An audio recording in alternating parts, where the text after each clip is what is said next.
बिस्मिल्लाहिर्रहमानिर्रहीम। अस्सलाम वालेकुम नाज़रीन, आप यूट्यूब चैनल देख रहे हैं। मैं इमरान खान हूँ। पहले तो एक चीज़ क्लियर कर देते हैं, हमें F9 पार्क में इस्लामाबाद की इंतज़ामिया ने इजाज़त नहीं दी थी कैंप लगाने की। तो हमने जो सेंटोरस मॉल है इस्लामाबाद और रावलपिंडी के लोगों के लिए और यहाँ आसपास के लोगों के लिए, वहाँ पे सैलाब मुतासरीन के लिए कैंप लगाया। हफ्ते की रात यानी कल रात को हम लोग वहाँ पे मौजूद रहे और बहुत बड़ी तादाद में इस्लामाबाद के रावलपिंडी आसपास के शहरी आए और उन्होंने सैलाब मुतासरीन के लिए मदद की है। आज हमारा कैंप दोबारा कंटिन्यू रहेगा और मैं असर के बाद से लेकर यानी 5 बजे से लेकर रात गए तक कैंप के ऊपर खुद ड्यूटी करूंगा। बाकी मेरे साथ और भी बहुत सारे सहाफ़ी दोस्त मौजूद रहेंगे, तो आप सैलाब मुतासरीन की मदद के लिए आ सकते हैं। अल्हम्दुलिल्लाह ये जो गुज़िश्ता रात गुजरी है इसमें हमारे 10 ट्रक मज़ीद रवाना हो गए हैं दादू के लिए। वहाँ पे हमारे साथी इस इमदाद को वसूल कर रहे हैं और फौरी तौर पे हमने इमदादी कार्रवाइयाँ शुरू कर दी हैं। एक बड़ा हम एक खैमा बस्ती जो है वो लगाने जा रहे हैं और वो शायद पाकिस्तान में इतनी बड़ी खैमा बस्ती अभी तक कहीं नहीं लगी जितनी बड़ी इंशाल्लाह हम दादू में बनाएंगे। और फिर वहाँ पे रोज़ाना हज़ारों लोगों को ना सिर्फ बड़ा किचन बना के हम खाना खिलाएँगे बल्कि सबको राशन भी देंगे और रफ्ता रफ्ता उनको इस तरफ लेकर आएंगे कि वो अपना खाना खुद पका कर खाना भी शुरू कर दें। तो ये एक मैंने आपको बताना था कि सेंटोरस मॉल यहाँ पे आप आ सकते हैं इमदाद देने के लिए सैलाब मुतासरीन के लिए। बहुत शुक्रिया इसके लिए। अब आ जाएँ ख़बरों की तरफ। तो पहली खबर ये है कि मौलाना फजलुर रहमान साहब उन्होंने 2 बड़े अच्छे बयान दिए, बड़े क्यूट उनके बयान हैं। मौलाना साहब का एक बयान ये है कि इलेक्शन और आर्मी चीफ की तकर्री हमारी मर्ज़ी से होगी। एक तो मौलाना साहब आप ना MNA बन पाए हैं, ना आप MPA बन पाए हैं और एक काउंसलर का भी ओहदा आपके पास फ़िलहाल नहीं है, लेकिन PDM की सरबराही आपके पास बेशक है और आप ये चैलेंज कर रहे हैं कि आप आर्मी चीफ़ की तकर्री भी आप करेंगे। और मेरे ख्याल में आपसे तो कोई पूछेगा भी नहीं कि आर्मी चीफ़ किसको लगाना है। और इससे पहले आप सदर पाकिस्तान बनना चाहते थे तो वो भी आपकी ख्वाहिश पूरी नहीं हुई। और वो कह रही हैं इलेक्शन भी हमारी मर्ज़ी से होगा। इलेक्शन तभी होगा जब इमरान खान साहब ज़ोर लगाएंगे और जब वो डिसाइड कर देंगे अब उनकी पार्टी को इलेक्शन में जाना चाहिए। और 2 हफ्तों के अंदर अंदर वो डिसाइड करने वाले हैं, वो मैं आपको बाद में बताता हूँ इसी व्लॉग में। अच्छा, मौलाना फजलुर रहमान साहब ने जो एक बड़ा क्यूट चैलेंज किया, बड़ा अच्छा ज़बरदस्त किस्म का, वो फरमा रहे हैं कि वाज़े बता देना चाहता हूँ अब इमरान खान की हुकूमत कभी नहीं आएगी। और बड़ा मुस्कुरा के हंसते हुए मौलाना फजलुर रहमान साहब ने ये चैलेंज किया फातिहाना अंदाज में कि अब इमरान खान की हुकूमत कभी नहीं आएगी। तो मौलाना साहब से सिर्फ मैंने ये पूछना था कि डेरा इस्माइल खान जो है, जहाँ पे हमेशा आपकी हुकूमत हुआ करती थी, जहाँ से हमेशा आप जीत जाया करते थे, वहाँ एक लड़का रहता है नौजवान, बल्कि अब नौजवान तो नहीं रहा लेकिन आपके मुकाबले में नौजवान है, अली अमीन गंडापुर। वो आपकी छेड़ बन चुका है। उसने कहा कि वो आपको MNA नहीं बनने देगा, तो फिर उसने आपको MNA नहीं बनने दिया। वो पिछली मरतबा भी आपसे जीता, वो इस मरतबा भी आपसे जीता। और जो डेरा इस्माइल खान में मैं आपकी हालत देख कर आया हूँ मौलाना साहब, आप दोबारा भी कभी अपने घर से वहाँ से इलेक्शन नहीं जीत सकते। वजह यह है कि वहाँ के लोग अब आपसे अपने आप को अलग नहीं कर चुके, बल्कि वहाँ के आम शहरी और पाकिस्तानी अब आपसे प्यार के बजाय नफ़रत करते हैं और उनको लगता है कि आपने उनको इस्तेमाल किया है, उनका इस्तेहसाल किया है। और अली अमीन गंडापुर अगर आज इलेक्शन हो जाए तो मौलाना फजलुर रहमान साहब आप उससे इलेक्शन किसी सूरत भी नहीं जीत सकते। तो वो एक चैलेंज है जो पूरा हो रहा है पिछले 10 साल से। देखते हैं आपका चैलेंज जो है वो कितना अरसा पूरा होता है कि इमरान खान की हुकूमत कभी भी नहीं आएगी। ये फ़ैसला पाकिस्तान के अवाम करेंगे, कोई बाहर से बैठ के फ़ैसला नहीं करेगा या कोई अंदर से बैठ के भी 4 दीवारी के अंदर बंद कमरे के अंदर फ़ैसला नहीं करेगा। ये फ़ैसला पाकिस्तान की अवाम का होगा और वो फ़ैसला करेगी कि किसको जीतना है और किसको इस मुल्क के अंदर हुकूमत बनानी है। 4 सद्दा में इमरान खान साहब ने एक जलसा किया है, ज़रा उसके मनाज़िर देख लें, आपको वही पता चल जाएगा कि अवाम को किसकी आदत पड़ चुकी है और अवाम कहाँ जाना चाहती है। 4 सद्दा वाला जलसा जो है नाज़रीन, उसके मनाज़िर अगर आप देखें तो जलसा का के बाहर के मनाज़िर, सड़कों के, लोगों के आने के, लोगों के वापस जाने के, वो मनाज़िर ये बता रहे थे कि 4 सद्दा की तारीख़ में ऐसा कुछ नहीं हो रहा था जो अब हुआ है। वहाँ पर एक इलेक्शन भी होने जा रहा है, ANP की जानिब से असफंद यार वली के बेटे गालिबन वहाँ से कैंडिडेट हैं और कुछ और लोग भी हैं। बहरहाल वो मैं आपको बाद में बताऊंगा इलेक्शन के बारे में जैसे जैसे वो करीब आएगा। लेकिन अभी ये है कि इमरान खान साहब ने जलसा किया और जलसा बड़ा तगड़ा था। जलसे में एक नारा लग गया, मैलो मैलो। लोग मैलो मैलो मैलो कह रहे थे। तो इमरान खान साहब को तो डीजल डीजल सुनने की आदत है। तो वो उन्होंने कहा डीजल, और फिर उन्होंने कहा मैलो। ये मैलो क्या है उन्होंने पूछा। मैं आपको अभी बताता हूँ ये मैलो क्या है, लेकिन पहले ये सुन लें कि इमरान खान साहब ने इस जलसे में क्या कहा। उन्होंने कहा कि सैलाब मुतासरीन के लिए एतवार को एक मरतबा यानी आज के दिन एक मरतबा फिर टेलीथॉन करूँगा, मज़ीद पैसे इकट्ठे करूँगा। मेरी कॉल का वक्त दूर नहीं है, वोट के ज़रिए पुरअमन इनकलाब आने दो। मुझे खौफ है अगर पुरअमन इनकलाब का दरवाज़ा रोका गया तो खेल सबके हाथ से निकल जाएगा, फिर मुल्क को खुदा न खास्ता नुकसान होगा। 4 सद्दा वालों, आपने मेरे साथ हकीकी आज़ादी के लिए निकलना है। जब कॉल दूंगा आपने मेरे साथ निकलना है। हमें ला इलाहा इल्लल्लाह मुहम्मद रसूलुल्लाह के मतलब को समझना होगा। हमें अपने नबी सल्लल्लाहु अलैहि वसल्लम की सीरत के मुताबिक चलना होगा। हमने किसी सुपर पावर के सामने गुलामी नहीं करनी। हम किसी के खौफ में आकर उनकी जंग में शिरकत नहीं करेंगे। अमेरिका की जंग में शिरकत करके 80,000 पाकिस्तानियों की कुर्बानी दी है। मुल्क की फॉरेन पॉलिसी को आज़ाद बनाना है। नबी अकरम सल्लल्लाहु अलैहि वसल्लम की सुन्नत पर चलने वाले खौफ का बुत तोड़ देते हैं। जो खौफ के बुत पर काबू ना पाए वो बड़ा इंसान नहीं बन सकता। हमारे नबी सल्लल्लाहु अलैहि वसल्लम ने पहले मुसलमानों में खौफ और लालच का बुत तोड़ा था। मैं सियासत चमकाने के लिए मदीना की रियासत की बात नहीं करता। फजल रहमान को पैसा दो, कोई भी फतवा दिलवा लो। इम्पोर्टेड हुकूमत एक साजिश के तहत कौम पर मुसल्लत की गई। अंदरूनी और बाहर से अमरीकी साजिश हुई। अब ये जो बहुत सारे दानिश्वर, बहुत सारे फ्रॉड का माल, जो सारे ये कह रहे थे ना कि इमरान खान ने अब अमेरिका के ऊपर भी कोई बात नहीं करनी और कोई अंदरूनी साजिश के ऊपर भी बात नहीं करनी, और अब वो रजीम चेंज पे ज़ुबानबंदी हो गई है, इमरान खान साहब की कोई डील हो रही है। वो ज़रा ये जुमले गौर से सुन लें। उन्होंने साफ कहा है कि पाकिस्तान के अंदर और बाहर से अमरीकी साजिश हुई। अमेरिका चाहता था ऐसे हुक्मरान आए जब हुक्म करें जूते पॉलिश शुरू कर दें। वज़ीर आज़म दुनिया में हाथ फैला रहा है, शर्म नहीं आती। शहबाज शरीफ कहता है मांगने नहीं आया, मजबूर हूँ। नवाज शरीफ ओबामा के सामने खौफजदा होकर बैठा था कहीं गलती ना हो जाए। इस तरह के लोगों ने हमें दुनिया में शर्मिंदा कराया है। हमने इसी पाकिस्तान को एक अजीम कौम बनाना है। पूरी दुनिया में सब पासपोर्ट की इज्जत कराएंगे। बिलावल भुट्टो ने काम पे टांगने वाला मार्च किया, फजल रहमान ने महंगाई मार्च किए। वैसे ये तो मरियम ने और हमजा ने भी किया था।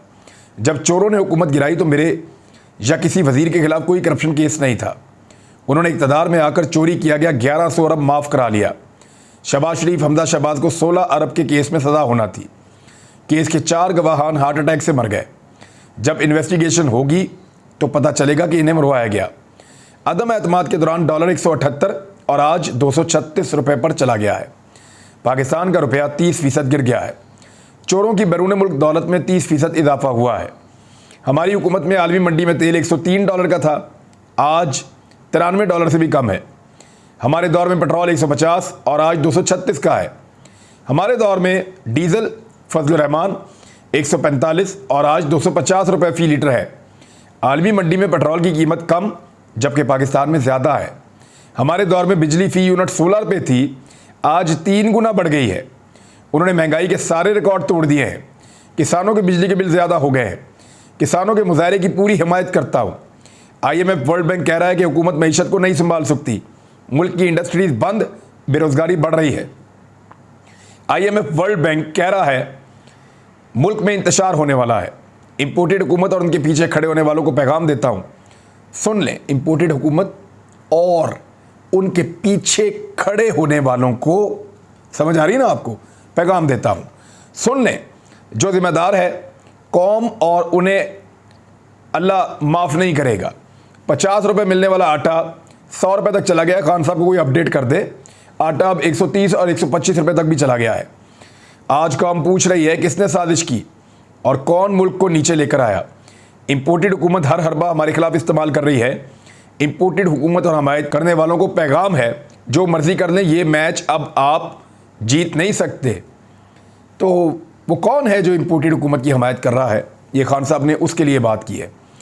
जितनी देर इलेक्शन नहीं कराएंगे मईशत उतना ही नीचे जाएगी। सिंध में जरदारी बैठा है, कोई भी पैसे देने को तैयार नहीं। आसिफ जरदारी को बिठाने का मकसद बिल्ले को दूध की रखवाली पर बिठाना है। कल फिर सैलाब मुतासरीन के लिए इंटरनेशनल टेलीथॉन करूँगा। 10 अरब इकट्ठा कर चुका, मज़ीद इकट्ठा करूँगा। ये चोर इक़्तिदार में बैठे हैं, दुनिया में कोई भी इमदाद देने को तैयार नहीं। ये अपना पैसा बाहर ले गए और दुनिया को कह रहे हैं पैसा दो। हुकूमत की सारी कोशिशें हमें और मीडिया को दबाया जाए। मालाकंड में अमन व अमान की सूरत हाल का मसला शुरू हो गया है। वफाकी हुकूमत को अपनी ड्यूटी पूरी करनी चाहिए। वफाकी हुकूमत अमन व अमान के हवाले से अपनी जिम्मेदारियाँ पूरी करे। मालाकंड में लॉ एंड ऑर्डर की सूरत हाल बिगड़ती जा रही है। मेरी कॉल का वक्त ज़्यादा दूर नहीं है। चोरों की वजह से मुल्क दलदल में डूबता जा रहा है। दलदल से निकलने का सिर्फ एक रास्ता है, साफ और शफाफ इलेक्शन कराए जाएं। सारी आवाम एक आवाज़ में कह रही है हमें इम्पोर्टेड हुकूमत मंजूर नहीं है। कौम कह रही है इन चोरों को कभी तस्लीम नहीं करेंगे। वोट के ज़रिए पुरअमन इनकलाब आने दो। मुझे खौफ है अगर पुरअमन इनकलाब का दरवाज़ा रोका तो फिर खुदा न खास्ता मुल्क को नुकसान होगा। एक ही रास्ता, साफ और शफाफ इलेक्शन करवाए जाएं। अब जनाब इस इमरान खान साहब की तकरीर के दौरान मेलो मेलो के नारे लग गए। तो खान साहब को आदत थी डीज़ल का नारा सुनने की, तो उन्होंने कहा डीज़ल मेलो, ये मेलो क्या है? उन्होंने पूछा लोगों से। तो जब उन्होंने पूछा तो वहाँ तो उनको नहीं पता चला, लेकिन मैं आपको बता देता हूँ। मेलो वहाँ पश्तो में लोग चार सद्दा में इसको रीच को कहते हैं। मेलो इंतहाई मादरत के साथ रीच को मेलो कहते हैं।